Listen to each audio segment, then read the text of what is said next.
I know that guy. Mild-mannered lawyer by day, but at night he becomes RFM. And Bill Reel could be Robin, I guess. I love it. Hi everyone, Nemo here. Welcome back to the channel. Welcome, of course, also to Mormon Meme Review. Mormon Meme review. This is a very special Mormon Meme Review, but before we get to it, remember, you have a chance to take Keith home with you if you see where Daniel was in all the videos that me and the Britvengers have done recently. Send that information to Nemo the Mormon at gmail.com and subscribe to the other Britvengers. Who are my guests tonight, I wonder? Well, I should let them introduce themselves. Good morning, Nemo. It's 7 o'clock here in the Pacific Northwest. That's anti-meridian. I'm up super early today, and you're over there at 3 o'clock in the afternoon and jolly old. So you got to sleep in. Yes. By the I way, did. Nemo, this is Radio Free Mormon, as you can see by my nom de guerre at the bottom of the screen. I just wanted to let you know, the 1970s called. They want their mustache back. I'm trying to think, what genre of movies have I seen those in? I don't know if you want to be talking about them on the air. Nemo has a special title in movies. He's called The Nemo-nator. Okay. Get the chopper. So we've been live for a couple of minutes and already we're at RFM's Terminator impression. Yes. This is the a good material. It all goes down. good indicator. Here, yes. I think I kind of wedged my way in there. We didn't even get to the other guy's introduction. Yeah, let's go for Bill. Bill, tell us who you are. Yeah, so Bill Reel. I run and operate Mormon Discussion Incorporated. Do my own podcast, actually do a few of them, and work alongside Radio Free Mormon on our Mormonism live show. And so it's been quite a hit over the last year.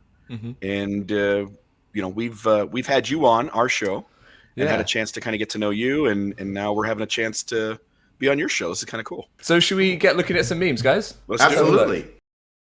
For Christmas, I want a dragon. Be realistic. I want the church to apologize for its past racism. Okay, what color dragon do you want? So obviously the church isn't going to apologize for anything, and any unreasonable thing is more likely, exponentially more likely than the church apologizing. Absolutely. I mean, just recently, Elder Oaks just had this big gaffe of claiming that the electroshock therapy had ended by the time that he became president of BYU, which is demonstrably false. He had a perfect opportunity to apologize and to say he messed up, and not a chance. Not a thing. So what do you think, RFM? Who do you reckon is more likely, dragon or apology? Definitely dragon. I think it's so clever, this cartoon, where the girl's sitting on Santa's lap. He says, "What color do you want your dragon?" By the way, which you translated, Nemo, into good, proper English. Yes. What color dragon do you want is how you interpreted that. What color do you want your dragon? And she's got tears coming out of her eyes, and she goes, "Red." Because she realizes this is not going to happen. Even the guy who can get you anything in the world under the Christmas tree on Christmas morning is not going to be able to come up with an apology from the church for its past racism. All the king's horses and all the king's men couldn't be found in the archaeological record again. Are you familiar with Humpty Dumpty in the States? Is that a thing? I've heard of that. We co-opted it. It's American now, just so you know. First off, they're not, you've got all these Native Americans who now the church admits that DNA is not really those guys. So we really don't know who those guys are. We don't know. We know they should be, white in the beginning and then dark skinned later on, but we don't know for sure that they're the indigenous people, at least not most of them. And who knows what they should be or look like. There seems to be almost no evidence other than NHM of these guys ever existing. There was one I forgot to share. You know that picture of Christ talking to the Nephites when he's outside the temple, that painting, right? I shouldn't call it a picture, a painting. And he said, "And now remember the Scout's code, leave no trace." Oh my gosh. Well, this is very painful, I think, to the church. Every other week or so, there's some kind of archaeological discovery somewhere in the world of a civilization or ruins from a civilization from 5,000-7,000 years ago. In other words, from a time even before the Book of Mormon peoples are reputed to have been here on the American continent. And yet, it seems that we haven't been able to find anything related to the Nephites or the Lamanites or the Jaredites. Yeah, and to make all this work, you got to have this trickster God who goes out of his way to make it impossible at every turn to figure out that Mormonism is true with any kind of level of certainty.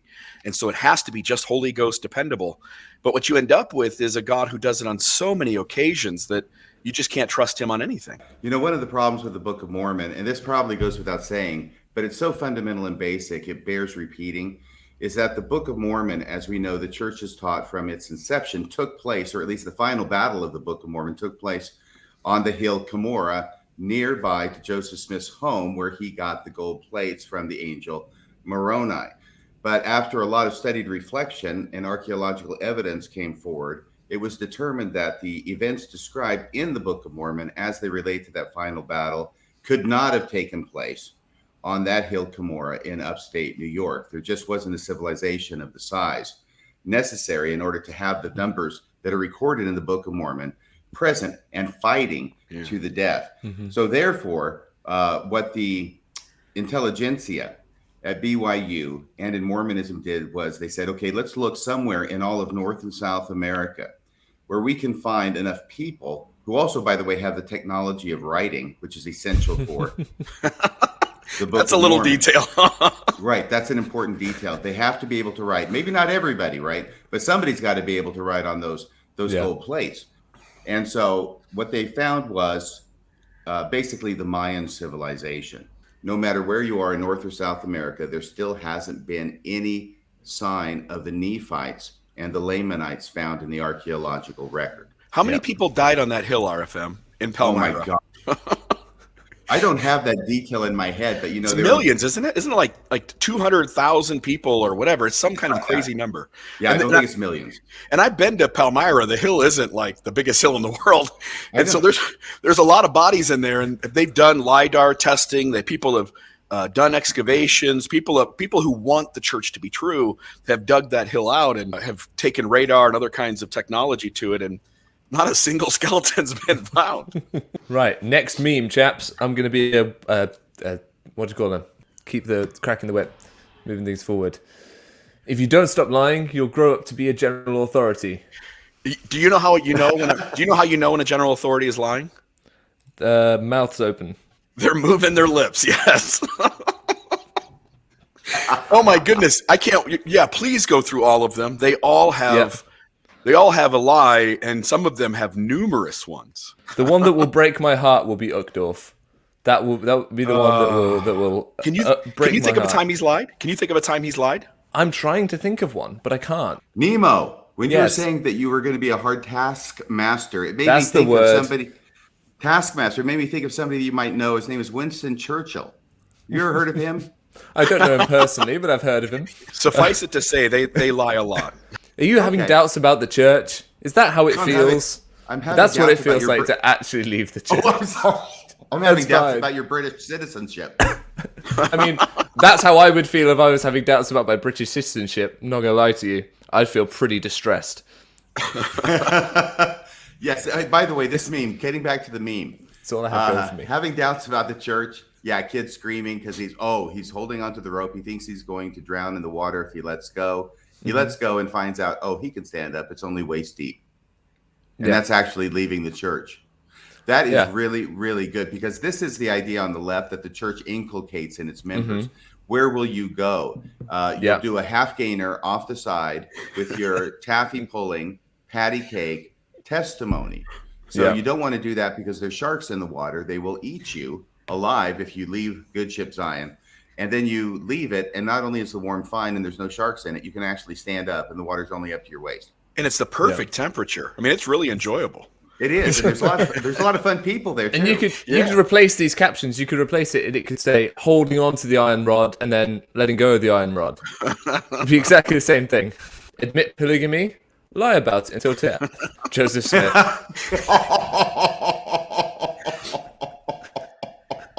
He's taking a sharp right onto that option.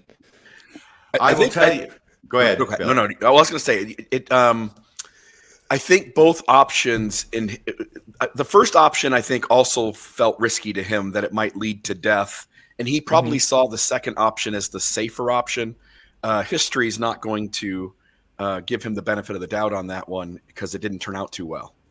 Yeah. Yeah, in other words, if I were to monkey with the meme, should we start calling you Memo? Yes, please. Okay, Memo. Yeah, the admit polygamy, the straight ahead sign should have a sign that says bridge out. Yeah. Because if you admit polygamy, you're going to Yeah. be zooming off. It's going to be like the end of Thelma and Louise. Right. If Joseph Smith admits polygamy, but lie about it until death. Yeah, absolutely. People might not be too happy with this one. When an angel with a flaming sword helped you pick up underage girls, but won't appear to help stop an angry mob. Oh my god. And if you just look in at that face, of all the things an angel with a flaming sword could have helped with, why that? And why not this? Yeah, just Why not? Well, the problem is an angel with a flaming sword is never around when you need one. And when you accept like the morality of God that is necessary to make Mormonism work in instances like that, that question poses, you realize that God's morality is worse than your own, and so you really struggle to figure out how you keep living along with that. His morality is worse than mine. I make better choices than Heavenly Father. I don't know how to, and I'm not even that great of a guy, but I make better choices than him. That is the quote of the day, that one. Bill Reel makes better choices than Heavenly Father. Than Elohim, yes. Yeah. Well, you've got to remember, though. Take a clip and put that online. The angel with the flaming sword was only appearing in order to threaten Joseph Smith's life. True. That was like his mission. Yeah. And so Joseph Smith's life is being threatened here. So really, he doesn't need to be present. It's going to take care of itself. We'll move away from this meme before too many people get angry with me. But we'll carry on with the polygamy vibes. When you find out Joseph Smith married a 14-year-old and you weren't allowed to go on a date to prom because you weren't 16. Oh my gosh. Who comes up with these? These are I don't know. brilliant. I've saved the best for you guys. It's a good point, though, right? Isn't it weird? It's a good point. It's almost so like they weird. created the rule to protect future women from future prophets, future girls from future prophets. Like, hey, we really messed up in the 1840s, late 1830s, so let's make it so nobody can date till at least 16. No. Yeah, and I mean, the next meme really is the same point. If your church tells you not to date until you're 16, but it's found and married a 14-year-old, you might be in a cult. I know you've been sharing a lot of these you might be in a cult memes recently, Bill. Yeah, I on TikTok and some other places, I'm trying to help people make the connection that Mormonism, especially when you read other books on other high-demand fundamentalist religions that you would agree, as a believing Mormon, you would agree are unhealthy, you can't help but see a multitude of similarities. RFM, you and I were just at Thrive, and Sarah Edmondson gave a talk on her book, Scarred, and all throughout her talk, she mentioned cult tactics, knowing that she was going to relate to Mormons. And every time she said one of them, the whole crowd was like, ooh, yeah, that's us too, just as well as it was her. And so, yeah, there's a lot of those mechanisms. I think it's brilliant to point out this disparity. One might even say hypocrisy of the idea that a 15-year-old boy cannot go out with a 15-year-old girl under current Mormonism. But if you go back to the very base, the early days with Joseph Smith, you have a 30-something-year-old man who can ask a 14-year-old out to her, I don't know, junior prom? Yeah. And this has to be said, by the way. We talk about Joseph Smith and his interactions with women, and it's bad enough. And then we say like, oh, what, it didn't involve sex and he didn't have any kids. And so we find ways to justify it. But what Mormon apologists don't want you to do is ask the next logical follow-up question, which is, let's talk about the next three guys who became leaders. And now the disparity in age becomes larger. The sex becomes absolutely demonstrable. Children are everywhere. And these women are treated like crap. Oh, this is just a prophet meme in general. Now that I'm in charge, let's see what revelation Elohim has for me. God says I was right in my April 1990 General Conference address entitled, "Thus shall my church be called," when I said that we should stop referring to ourselves as Mormons. God said, sorry guys. Yeah, he is absolutely seeing. You see, basically, if you can go back to that meme, or you can just have me on here, it's fine. He looks into the hat, and what he sees is his own reflection at the bottom of the hat. So what he sees is the revelation that God gave him back in 1990 to call the Church of Jesus Christ of Latter-day Saints, quit calling us Mormons, which I think it was the very next General Conference that Gordon B. Hinckley stood up and sort of squashed that idea and said, no, Mormon's fine, Mormon's good, we can keep using Mormons. In fact, we're going to have an entire campaign called the I'm a Mormon campaign. Yeah. We're going to have a movie called Meet the Mormons, which, by the way, is still on YouTube. Yep. Meet the Mormons is still on YouTube, and I believe on the church channel. Yeah. So anyway, what he's doing is, in there, as most prophets do, is they look into something, into a hat, they see their own reflection, and then they think that their reflection is God talking to them. Mm-hmm. And their wife thinks that they are absolutely talking to the supreme being of the universe. Yeah. Well, yeah. If you're getting a revelation in the middle of the night and you wake up and you have to turn on your little light pin and you start writing down on the yellow pad, you can't let your wife, who's in bed next to you, just look over and see what God's revealing. She has to leave the room. Otherwise, at 4 o'clock in the morning. Yes. It's just not going to work. The circuit's not going to connect. There's not going to be the revelation. Wendy, go to the couch, please. I'm busy. Isn't it funny that President Hinckley and President Nelson get these contradicting ideas? Isn't it funny, too, that all of these believers who were putting up these I Am a Mormon campaign synopses of their lives into the I Am a Mormon website, and now they're offended when you call them a Mormon? It's insane. Jesus is offended too, Bill. Jesus is offended, and it is a major victory for Satan. Yeah. Yes, yeah. When you say Mormon, when you say the word Mormon, you make baby Jesus cry, Bill. Baby Jesus. One other thing, by the way, Nemo. I'm sorry. Yes. The reason I come up with this mirror is because 10 years ago or so now, I think I was driving to church. I think I might have been teaching gospel doctrine class at the time, and this metaphor, this image came to my mind of when we study the scriptures. Generally, what we do in the LDS church is we go along the surface, and we never go deep into the scriptures. Has that been your experience over there in England as well, Nemo? Yeah, it's been my experience, certainly. And it's like being on a calm sea, sailing on a boat, and you're just skimming the surface. And when you look over the side of the boat on the calm sea, what do you see? Just the reflection back at you. Yes, you're just seeing yourself.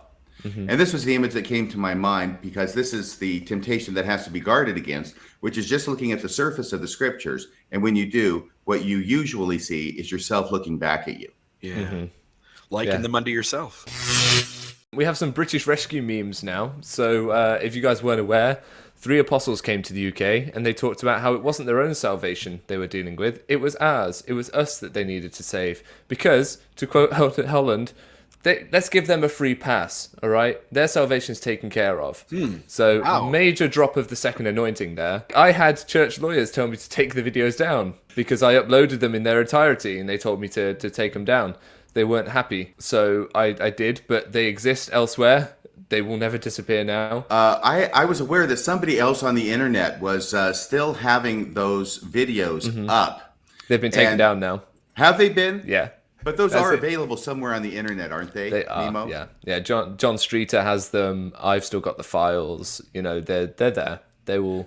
And the second anointing clip is still out there and still moving around the internet. Good. It's on Reddit and things like that. So all that you would really need, and you probably have this in your list of things to do, is to play it and then stop it periodically to make commentary. Yeah, it's on my list. It's on my list. Okay. By the way, it's the Brit Vengers, not the Brit Whingers, right? It is, indeed.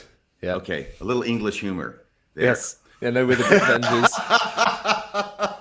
Can you explain the humor? Can you explain the humor? Well, so for our American audience, what he did was he took the word whingers, which sounds like the suffix of Brit Vengers. He swapped them, and that lovely little play on words was a little bit lexical humor there. Yes, but what is whingers? What was whinger mean? Whingers. Oh, I forgot. They wouldn't even know what that means. A whinger is someone that... So I just made this sound like Americans are really stupid. 70% of my audience are from the United States, so I feel like my views are just going to do this now. Oh, no, they're going to go like this. Yeah, so a whinger is someone that's moaning or whining or being, I'm just using more British idioms, sorry.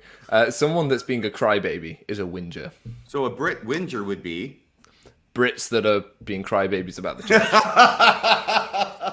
Okay, I'm sorry. I shouldn't be giving material to the other side. But it started here first, okay? You saw it here first, ladies and gentlemen.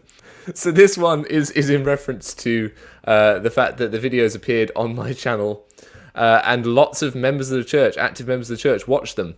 And so they were faced with this conundrum: enjoy watching the broadcast, or realize that they're being posted by a anti-Mormon. And then they're there sweating because they don't know what to do. They want to watch it, but they don't want to watch my channel. I think that's why they got taken down by the church, because they didn't want people then discovering my other stuff. If you were the true church, the only true and living church upon the earth, and there were saving ordinances that you wanted people to have so they could get back to Heavenly Father, you would not care where your material was posted. You would want the whole world to receive it. Absolutely. But You would desire all to receive it.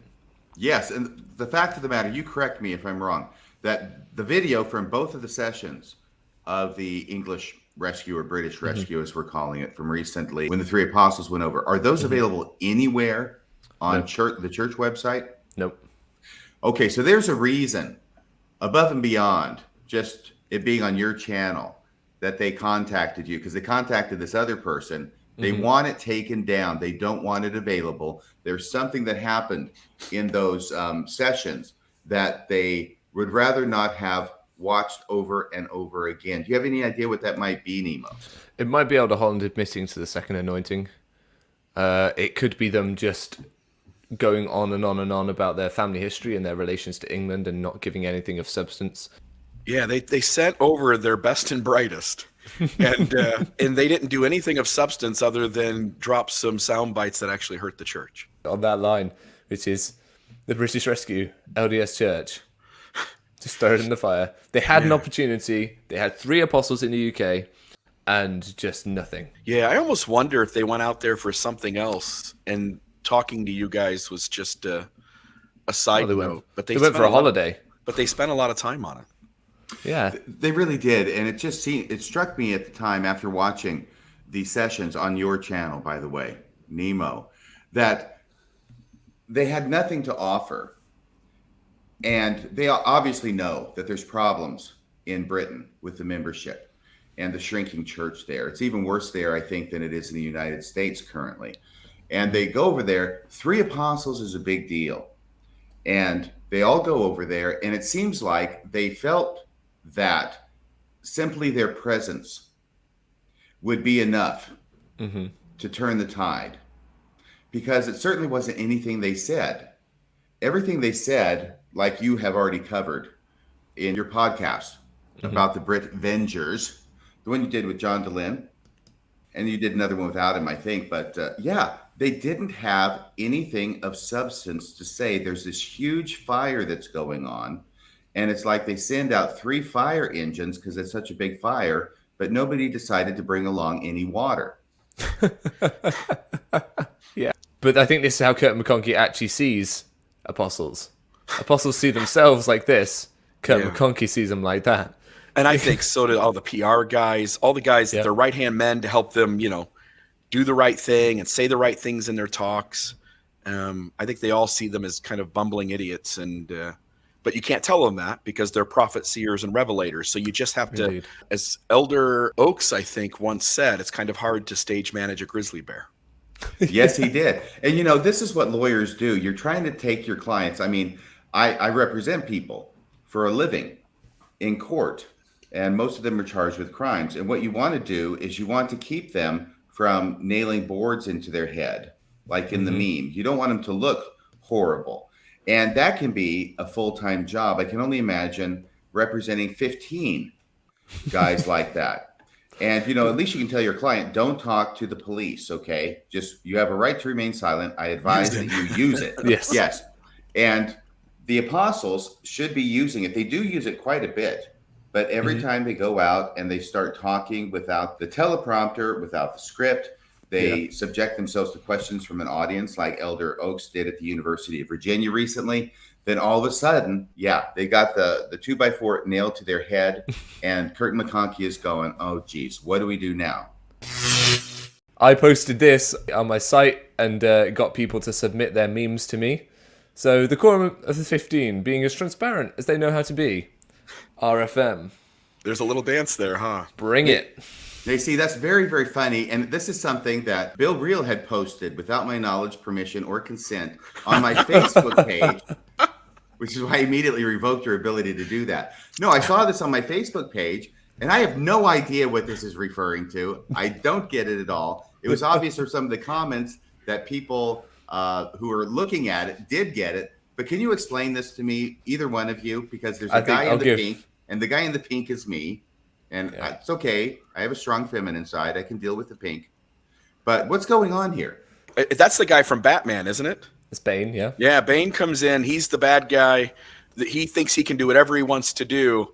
And he's all powerful with henchmen with him. And then RFM is just a guy. He's just a guy in the state of what state are you in? Are we saying that? Are we officially naming? I think you've said that before, right? Oregon. Yeah, Oregon. So RFM's over there in Oregon, and he's all by himself, and he has no problem kind of tying these guys in knots. So it's like, here's the dance is about to begin. Mm-hmm. You think you can be transparent? Well, let me show you. Yes, that is the meme. Okay, I'm starting to appreciate it more. Is this guy in the pink? Is this guy in the pink who does not appear to be wearing a jock strap? Is he a certain what? Look, I'm just making an observation. The word jock strap just makes me giggle. What do you call it in England, or do you even have them in England? Is a jock strap like a box, like protecting? Yeah. The protecting, I think we call them a cricket box. Do you really? Box. So this guy in the pink doesn't even have a cricket box on, it appears. But is he a famous person? Am I supposed to recognize who that person is? I don't know I that. recognize him. I don't know who that is. Put it in the comments. It's somebody who doesn't take themselves too seriously, and they don't look like they could go on one-on-one with a major henchman from a superhero movie. But he welcomes it. Let's do the dance. We're ready to go. Let's rock. We're into another superhero comparative meme. Mild-mannered lawyer by day, but at night he becomes RFM. And Bill Reel could be Robin, I guess. I love it. Oh, that last part killed me. That last part killed me. But at night he becomes RFM. And Bill Reel can be Robin, I guess. How do you feel about that, Bill? I actually love it. So one of the things that RFM knows this, because I've said it in front of him, but whenever somebody comes in to see me at my shop and says, hey, I'm a huge fan of yours. I love you and RFM. I love your show. I always tell people RFM is the best. Radio Free Mormon is the best podcast in Mormonism. Hands down, with mine being somewhere below that. Okay, here's what I want you to do, Bill. I just want you to work on this, okay? Yeah, the cape. Do this, okay? Holy straw man fallacy, Batman. Boom, pow. Okay. Next meme. Oh, I know these guys. They're friends. When you're defending a racist, sexist, rich, pretend church in the morning, but will try to overthrow the government for a racist, sexist, pretend rich president in the afternoon. That is Those are not my words. Funny. Those are the words of the meme. I know that Discuss. You didn't create this. You know how I know you didn't create this? Why? Because you would have spelled your correctly. Yeah, indeed, I would have. I could have done it, but Nemo couldn't have. It's YOU apostrophe. I will say a strange thing, which is Kwaku started off as an actor. Carden Ellis, go Google Carden Ellis. He absolutely was an actor. And then Brad Whitbeck is a stand-up comedian, amateur stand-up comedian. And the three of these guys are performers long before they came in to be the Midnight Mormons. And so I'm not making any allegation. I just am intrigued by that. And it makes me pause for just a moment. Carden Ellis has done podcast and like video programs in the past where he goes after government officials and wants them to be transparent and honest. And it seems, as you're pointing out here in this meme, the hypocrisy of not holding his own church accountable to the same standard. So you and your followers are nothing but violent extremists. What other malicious lies can I conjure up? When is this boomer going to stop with the logical arguments? When will all these Mormon apologists stop with all the ad hominem attacks? I feel like that's a pretty good summation of what we saw. I think it is too. I'm kind of shocked that there's a screen grab with me just totally rolling my eyes. Yeah. I wasn't aware of doing that. That was completely involuntary on my part.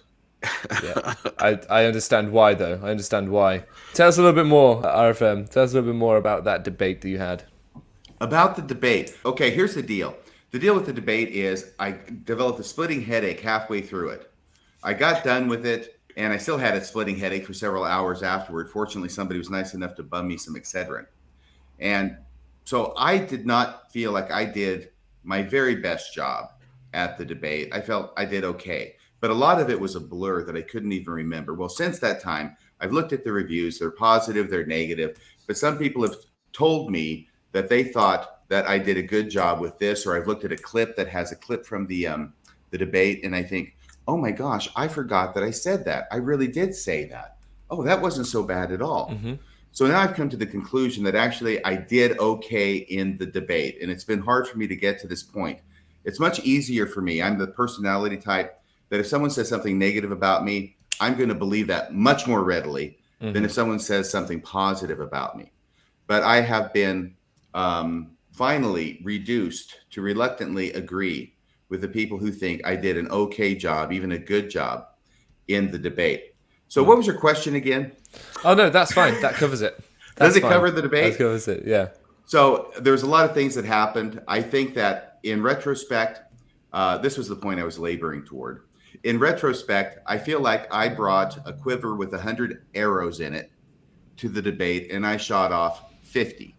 Mm-hmm. The Midnight Mormons, on the other hand, they brought a quiver to the debate with 0 arrows in it, and they shot off all of them. They were more efficient then. Second one is polygamy. Because I think that President Nelson, who will have Danzel and Wendy for all eternity, you know, he's got that big block from the Salt Lake Temple, that big block of granite with his name on it. Doesn't have an end date yet, but it does have Danzel's, and it's got a place for Wendy too. I've got a feeling that if you look really closely, there's also a place for Sherry Dew.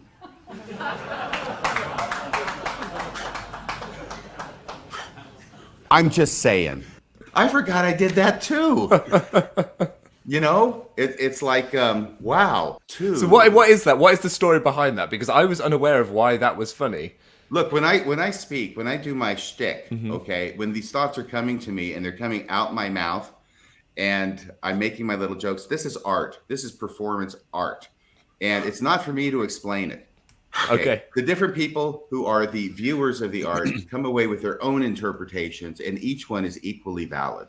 Right. Bill, can you explain your interpretation of the Sherry Dew joke? I almost feel like, he dissuaded me from commenting. But I will say there is a proven demonstrable history that Wendy Nelson and Sherry Dew are really good friends, and they vacation a lot together. They spend a lot of time together. That President Nelson lost his first wife and remarried Wendy, and that there is some more ambiguous evidence out there that Wendy and Sherry Dew and President Nelson at times travel together. And I think there is a possible joke reference or connection there to be made. What was your take on that when you heard that, Nemo? So I didn't get it. I thought it was funny because it was a joke. Clearly, it was some sort of infidelity joke. It tickled me. Your delivery made me laugh. But I asked him, I was like, who's Sherry Dew? I don't know who this person is. Oh, she runs Deseret Book. Yeah. Well, she's never published any of my work, obviously. So I've got a meme for you, Nemo. Ooh.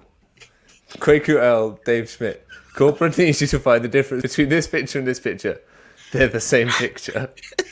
Do you know this story? So funny. I do not know. All right, so let me put a couple other things up. You'll see these here. You'll just okay. There was a kid, this picture here, Dave Schmidt, who would come on and challenge me on things and ridicule me and try to attack me personally in a way that a believing member of the church would probably not get the okay stamp for doing, right? Yeah. We figured out that this image is just a generic image on the internet that anybody could use. So what I did was I started with the assumption that this was Quaku, but I didn't tell him that I had discovered that this image was a image used all through the internet.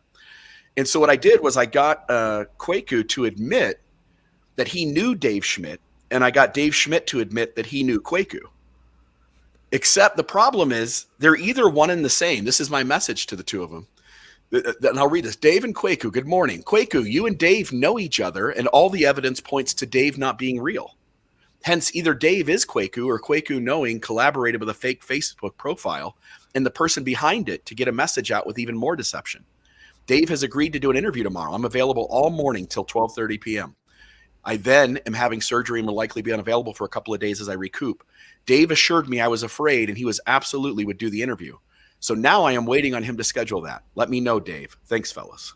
So Kwaku, by the way, behind the scenes has the ability to be deeply dishonest. He is deeply deceptive, having created fake Facebook profiles in order to attack people so that it doesn't get associated with his name. And we showed that. And I haven't seen Dave Schmidt show his face since.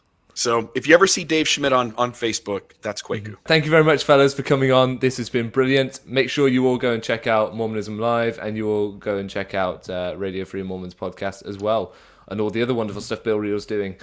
It's one of the channels I subscribe to on YouTube, and my subscription feed is constantly just full of video dumps from as the back catalogue of Mormon discussions gets put online. So there's plenty of content there. It is rattling on.